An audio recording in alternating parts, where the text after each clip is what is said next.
بسم الله الرحمن الرحيم. انفلونزا الخنازير دي نوع من انواع فيروس الانفلونزا اللي ممكن يصيب زي اللي بيصيب البني ادم.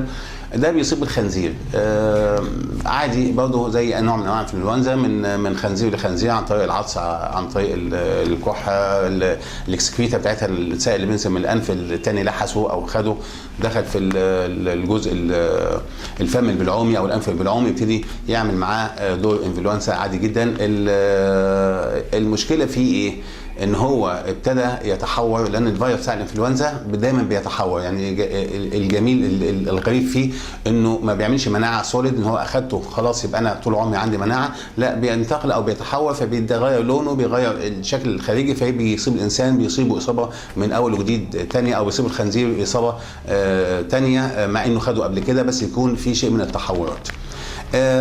ده بيبقى يعني عاده كانوا بيدرسوا الكلام ده بتوع البيطريين، لان هو ده اللي بيبقى مفيد معاهم. كان الناس اللي بياكلوا الخنازير الحمد لله ان ربنا محرمه علينا، يعني الناس اللي بياكلوا الخنازير، فكان ده بالنسبه لهم بيسبب خساره، لان الخنزير بيخس قوي وبيبقى عنده فقدان شهيه وبيبقى عنده اسهال، فبيبقى يضعف، فبيتقل عنده الانتاج الحيواني عند بتاع مزرعه الخنازير دوت، فبيقل عنده الانتاج الحيواني، وتبقى ده كانت المشكله لحد ما بيبقى يحصل حاجه اسمها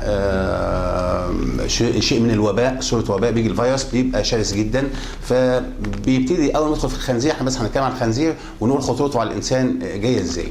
فهو بيجي في الخنزير بيبقى بعد حوالي مثلا من سبع ساعات بيبتدي، او 6 ساعات بيبتدي يدخل في القصبه الهوائيه، يعمل باتشز فيها حتت جروبات. انا قلت قبل كده يعني، او معروف يعني، الفيروس لما بيجي في منطقه هو نفسه شبه ميت، فبيجي على منطقه بيدخل الكور بتاعه فيها في خليه، يخلي الخليه يأمرها انها تطلع له فيروسات ثانيه، يعني بتخدمه، زي بيشغل الكود بتاعها انها تفرخ له فيروسات زيه. وبرضه بنقول ان ده عامل زي الفكر الارهابي لو دخل في منطقه، او الفكر التكفيري لو دخل بين شويه مسلمين، يبتدي يخلي منهم هم اللي يطلعوا، هم اللي يبتدوا يدمروا البلد اللي هم فيها. ده بالظبط اللي بيحصل الفيروس. فالمهم الفيروس ده بيبتدي يدخل في الجهاز التنفسي لحد 17 ساعه، بيبتدي يبقى معدي. ممكن الخنزير حتى لو خف منه لحد 3 شهور ممكن يبقى الخنزير ده معدي.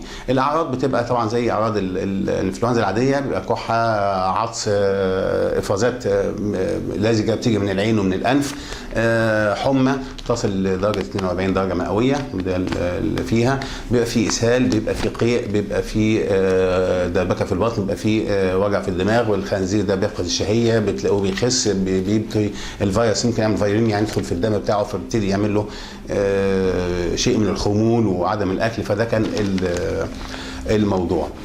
الفيروس بيبقى موجود في الاكسكريتا بتاعت او الافرازات بتاعت الخنزير، من البراز والجلد، وممكن يكون في اللحم، ممكن يكون في العظم، ممكن يكون في الشعر بتاعه، في المخرجات بتاعته بصفه عامه.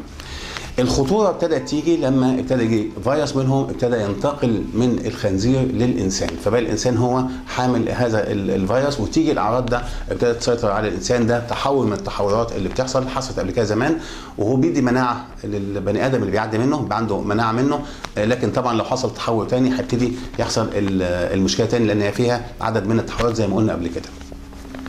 لو جه في الانسان، طبعا بيجي في الانسان اللي بيحتك بالخنازير. يعني احنا ببساطه شديده لو طبقنا الاسلام صح وقلنا مش عايزين مزارع خنازير ومش عايزين نتكلم في الموضوع ده، هنتعتق منه. ولكن لو انتقل لحد بره وجابه، فهو شخص ابتدى ينتقل من شخص لشخص. ده الموضوع اللي ابتدينا نحس ان هو يدخل فيها في مرحله الوباء. اعراضه على الانسان بتشبه اعراض الانفلونزا العاديه، بيبقى فيها صداع، بيبقى فيه رشح، حرقان في العين، دموع، رشح من العين، بيبقى فيه نوبات عطس. قبل الكلام ده بيبقى في عنده شيء من الاكتئاب، لان قرب الانف من المخ والجيوب الانفيه من المخ، فبتدي شيء من الدبريشن الاول، شيء من الاكتئاب، ويحس ان هو زهقان وقرفان بس مش عارف ليه. طبعا بيبقى في برضه باتشز موجوده في انفه او فمه، بيكتشفها دكتور الاسنان او دكتور الانف واذن لو شافوها قبل ما تبتدي تظهر الاعراض. ظهرت الاعراض بتيجي تبص تلاقي كتمه في الانف وصداع ولاسيتيود، جسمه كله مهدود وزهقان وسخونيه تصل ل 42 درجه مئويه، مع الرشح ومع الاكسكريتا ومع العطس مع النوبات اللي بنعملها. ممكن يكون مصاحب له اسهال، وممكن يكون مصاحب له قيء. ده الاعراض اللي ممكن نقولها.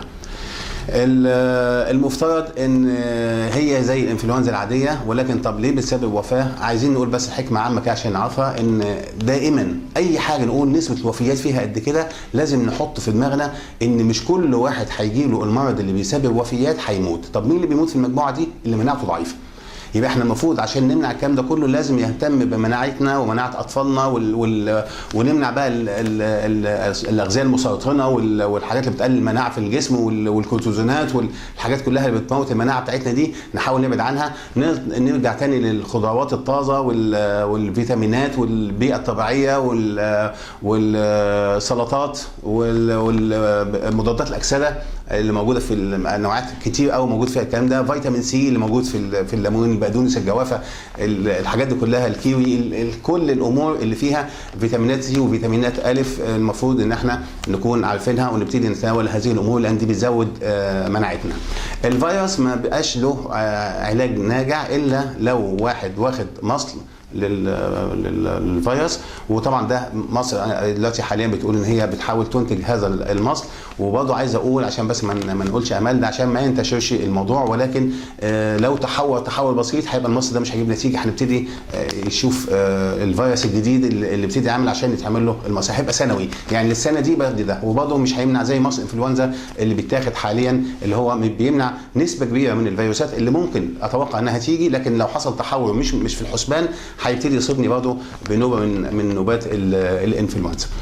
طيب احنا قلنا بيسبب الوفاه ليه؟ لان شرس شويه، على شراسته ده بيبقى ضعيف بره. فيعني عشان امنع، طبعا بدايه الناس اللي بيتعاملوا مع الخنازير المفترض ان هم يلبسوا اوفر تشوز ويلبسوا حاجات ديسبوسابل، جوانتيات، وبيحطوا ماسك على مناخيره. المفروض ان هو يبقى كده يقلل من نسب الحيوانات اللي في المزرعه الواحده، يعني ما يبقاش فيه اوفر كراودنج، لا يحطهم مجموعات كل مجموعه في اوضه وما يغيرش. لو الاوضه اتصابت خلاص يبقى هو يقفل كل اللي في الاوضه دول، المفروض ان هم يتعدلوا، مش زي ما حصل المره اللي فاتت وخدوهم والحي على الميت على كل واحد يلا بالمنظر ده. لا طبعا المصاب المفروض ان هو بيتحرق بالحاجات اللي احنا طلعناها، تحرق، مش بقى جوانتيات ومنديل وهو باخده حطه في الزباله يقوم يقع مع واحد تاني يقوم الزبال ياخده ويشيله يقوم هو نفسه يتصاب واولاده في البيت يتصابوا، ونبقى لا مشيت المرض وبعدته عن بيتي. يعني حكايه المناديل الكلينكس اللي احنا بناخدها وبنرميها في الباسكت ونقوم حاطينها في الزباله العامه، والزباله العامه ترميها في الشارع ويجي واحد يقوم واخدها او هي تنشف وتتطاير مع الهواء وتصيب واحد تاني ماشي. الكلام ده طبعا مش المفترض ان هو يكون مظبوط. المفروض يكون في طريقه كويسه للتعامل مع الباسكت بتاع الزباله بتاع الاكسكريتا او بتاع الحيوانات اللي عندها اصابه او بتاع الشخص اللي يكون مصاب بهذا الموضوع. وده السبب الاساسي ان خلى الدكاتره اللي بيتعاملوا مع المرضى اصيبوا، لان هو نفسه ما عندوش الكونسبت ان هو ممكن يقعد قدام دكتور انف واذن. للاسف مش هحط ماسك بقى مع كل عيان واقوم انزله واحطه تاني، لكن المفترض ان انا يجب دلوقتي الظاهر ان احنا يجب ان احنا نحط كده، يبقى في ماسك الواحد يحطه على مناخيره، خلاص الكشف بتاعي ابتدي ارفعه واكتب الدواء بتاعي، الجيل اللي بعديه اقوم حاطط الماسك بتاعي. ده المفترض. خلوا بالكم ان هو لو عطس في وشي وانا مسكت الماسك بتاعي ايديا بقت ملوثه، لو عملت كده مثلا ممكن اصاب بيها. فالمفترض ان بين كل عيان وعيان اقوم واغسل ايدي بالميه والصابون، ده كافي جدا ان هو ممكن يشيل المرض من على ايديا او طريقه العدوى عن ايديا. الفرش اللي بنام عليها، الفوط، الاستخدامات الشخصيه، منديل اللي زي ما قلت المنديل كلينكس دي تحرق او يبقى لازم يكون فيها طريقه صحيه للدفن. الحيوان نفسه المصاب يحرق هو والاكسكريتا بتاعته من براز وشعر وكل الكلام ده كله، مش اخده بقى واقوم عاملينه سماد، اخد الحاجات دي واعملها سماد عضوي واقول ان هو ده سماد كويس وبتاع الكلام ده. لا، مجرد ان انا ادخل في الموال ده دخلنا في مشكله. لو المفروض ان هو يدفن، لو دفناه عميق قوي ممكن يصيب لي المياه الجوفيه وبالتالي ممكن ينقل المرض الى حته ثانيه. طب انا جات لي يعني اعوذ بالله مش انا، يعني اي حد من اللي هم بياكلوا لحم الخنزير وكان حته لحمه المفروض انها لما تتحط في طبق ماشي، هو طبعا السوي ان هو يطبخها طبخ كافي قوي ان هو يقتل الفيروسات اللي فيها. لكن لو انا حطيتها في مكان وقطعتها بسكينه وحطيتها في الحله واتعملت ورحت جاي بعد كده السكينه دي استخدمها في اي حاجه ثانيه، حد ممكن تصيبني انا شخصيا او تصيب الشخص الثاني. فبالتالي احنا نجب ان احنا نقول ان الاطباق اللي بتستخدم مع اللحمه النيه لا تستخدم مع الشيء المستوي، وده زي ما قلنا مجرد ان احنا نغسلها بصابون والميه اللي فيها كلور دي كافيه قوي انها تقتل ما فيها من فيروسات. زي ما قلت ان الاعراض بتاعتها اعراض الانفلونزا العاديه وزي ما عديناها، بس بيزيد عليها شويه اسهال وشويه قيء ممكن دبكه في البطن، لكن واللاسيتيود بتاعها او التعب ووجع العضلات بتاعها بيكون ازيد شويه، درجات حراره زي ما قلنا ممكن تصل ل 42. وزي ما قلت لو انا مهتم بالمناعه اصلا ومهتم بالشخص ممكن يعدي منها عادي جدا، بس بخلي بالي ان انا ببقى معدي لغيري لمده بعد زوال الاعراض. يعني انا الاعراض زالت عني لكن انا ما زلت حامل زي الخنزير اللي بيقعد 3 شهور حامل للفيروس ممكن يعدي غيره. افرق بينهم البعض ما بتفرقش بينهم البعض الا بطريقه تكون طبيه. بناخد سواب حاجه من المناخير نفسها من الانف او من الزور ونحاول نشوف المضادات الموجوده لانهي فيروس فيهم، الفيروس بتاع الانفلونزا العادي ولا الفيروس بتاع انفلونزا الخنازير، ودي طريقه التفرقه الوحيده بين الاثنين. بالتالي انا بنصح ان اي حد عنده انفلونزا نتعامل معها وكانها انفلونزا خنازير ونعرف انها عادي خالص الموضوع، بس يعني ايه اقول الوقايه في ان انا مثلا لما اجي اعطس احط منديل يكون بايدي مسنود بايدي يبقى كانه شيلد كانه درع واقوم عاطس فيه، بشرط ان اغطي مناخيري وبقي في العطسه بتاعتي عشان ما يخترقش المنديل ويبتدي يطلع اللي حواليا وينتشر في الاوضه واي واحد يدخل الاوضه دي يعملها. وسائل المواصلات اعمل حسابي ان انا لو اصبت ببرد لا اقعد في بيتي وما احاولش ان انا اخرج في اماكن المزدحمه زي الاتوبيسات المواصلات العامه اللي هي الموجوده المترو وقطار ومواصلات عامه كتيره. الزحامات في المساجد في يوم الجمعه لا متاح لك انك انت تصلي في بيتك ما دام انت حاسس ممكن تأذي غيرك من المسلمين في يوم الجمعه، صلي في بيتك في اليوم ده.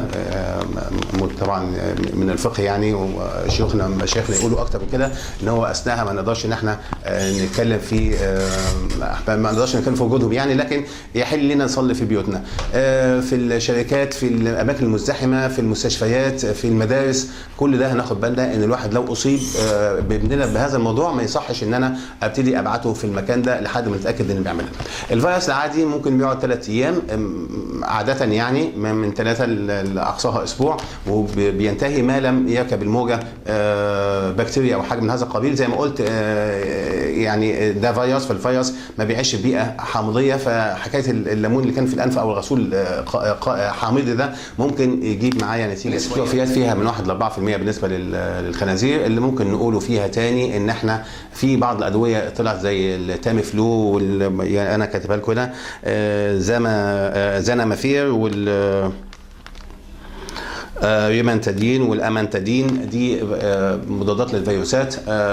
في طبعا فيروسات ما بتستجيبش ليها، فانا بالتالي بقول ان هو اهم حاجه في الموضوع ده هو الامصال والمناعه، ان انا اهتم بالمناعه وان انا اهتم بان المرض ما ينتشرش. لو احنا خدنا في الجود هايجينيك بروسيدورز دي ان احنا الصفات الصحيه للعادات الصحيه اللي ممكن ناخدها من نظافه شخصيه ونظافه الحاجات، وان الشخص اللي اصيب ده حاجته تتاخد وتتغلي او تتغسل لوحدها ويكون عليها كلور وحاجات من المطهرات، ده نعمل الحاجات المستخدمه عامه في البيت او في الاسانسير، زرار الاسانسير بتاع الادوار ده يبقى دايما يطهر بديتول او فينول او اي حاجه من المطهرات دي. الحنفيات الحاجات اللي هي استخدام عام في المدارس زي ما قلنا الحنفيات او الادوات الكتابيه او حاجه من هذا القبيل، كل ده المفروض ان هو يطهر. وزي ما بقول ان دايما الانسان يغسل ايديه كويس، والعلاجات بتاعتنا اللي احنا بناخدها بتبقى علاجات سيمتوماتيك يعني علاجات للاعراض وليس علاج للفيروس. زي ما قلت الا الحاجات اللي انا قلتها في الزمافير والماماتادين اللي احنا قلناها دول دي بتبقى مضادات للفيروسات ولكن مش بتبقى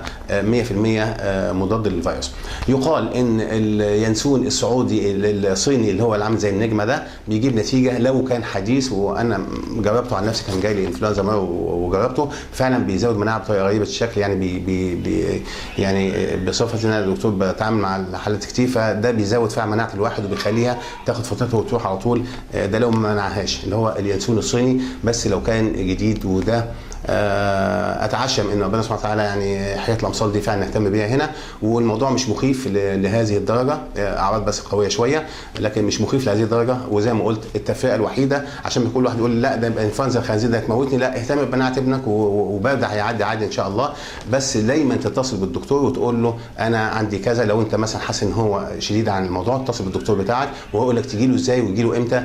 وطبعا الصاله بيكون عامل حسابه ان ما تبقاش الصاله بتاعته نفسها في المستشفى تكون مكان لانتشار العدوى، زي ما لقينا الاطباء هم نفسهم انتشر لهم العدوى. ما اجيبش العيان بتاعي واحطه في الصاله واخليه هو يقعد الباقيين اللي قاعدين. التجمعات دي بصفه عامه نحاول نتجنبها، وان شاء الله الموضوع يعدي على خير وبسهوله باذن الله تعالى.